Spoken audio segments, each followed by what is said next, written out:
Hello guys! Kauwi lang namin. Galing kami sa kakilala ng kaibigan ko. Shout out to May! Hi Be! Siya yung nagrekomenda sa akin nito.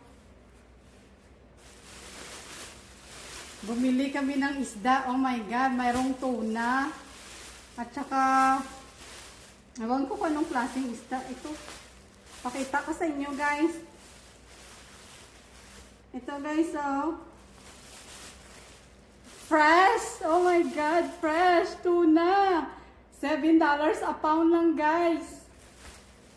So, dalawa ang nabili ko na tuna.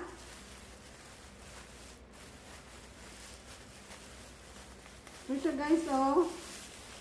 Dalawa. Oh my God!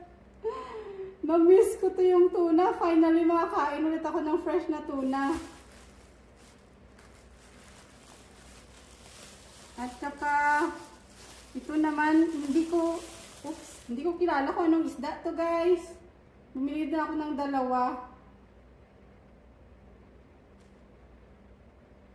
Masarap to siguro, prito or sugba sa grill.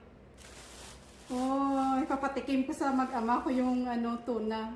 Hindi pa sila nakatikim ng tuna, lalo na fresh. O sige guys.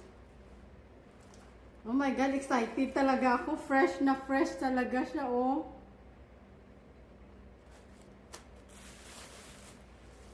So, salamat, Ben. Yan, ko na to. Ilagay ko na to sa freezer. Bye guys! Thanks for watching. Bye!